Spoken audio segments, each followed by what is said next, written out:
প্রিয় বিজ্ঞানজী বন্ধুগণ, আসসালামু আলাইকুম।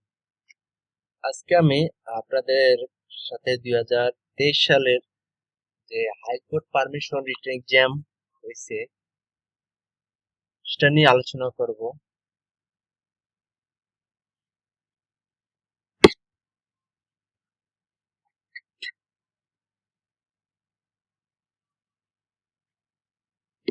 প্রথমে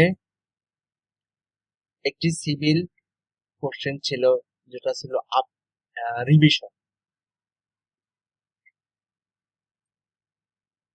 রিভিশন ছিল। তারপর এই কোশ্চেনটা নিয়ে আমরা যে কোশ্চেন আপনি কিভাবে বুঝতে পারবেন যে কোনটা রিভিশন আর কোনটা আপিল হবে, এটা কনফিউশন হয়ে যায় যখন আপনি পরীক্ষায় থাকবেন। তো কিভাবে খুবই সহজে আপনারা বুঝতে পারবেন সে বিষয়ে নিয়ে আমি পরে আলোচনা করছি। আগে এই 2021 সালে যে কি কি প্রশ্ন আসছে সে ব্যাপারে আলোচনা করি। তো সিভিল গ্রুপ এ, প্রথমে সিভিল এ থেকে প্রথমে আসছে রিভিশন, পরে রিভিশনে 8, পরে আপিল, সেক্ষেত্রেও 8। ঠিক আছে। পরবর্তীতে ক্রিমিনাল গ্রুপ থেকে প্রথমেটা হলো 561 এ। হুম।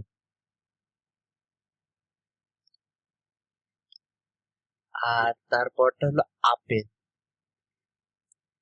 আপেলের সাথে অবশ্য একটা জিনিস ভালো হয়েছে, তা হলো বেল পিটিশন দেয়, এটা খুবই ভালো হয়েছে।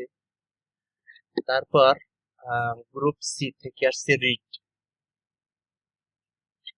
ঠিক আছে, এটা আপনার ধূমপান মুক্ত বিষয় নিয়ে একটা কথা বলছে, একটু বক্তব্য বাংলাদেশ। আর এটা হলো ইলেকশন নিয়ে কথা বলছে, ইলেকশনের ঝামেলা হয়েছে, সেক্ষেত্রে আপনি রিটার্নিং অফিসারের কাছে করার জন্য বলছে। আচ্ছা, হাইকোর্টে রিট করার জন্য বলছে।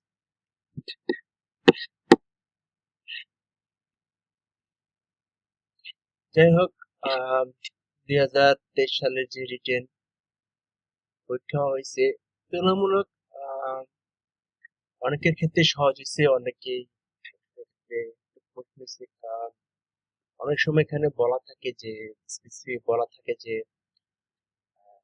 কোনটা রিভিশন হবে, কোনটা আপিল হবে, 561 যে ওয়াশমেন্ট ব্যাপারটাও বলা থাকে, কিন্তু এবারে এটা বলার নাই।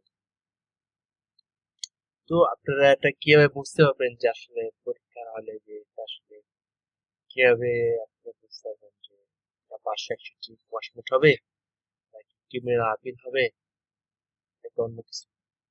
সে ব্যাপারে পরবর্তীতে একটা ভিডিও করে আলোচনা করব। ধন্যবাদ। প্রিয় বিজ্ঞানজী বন্ধুগণ।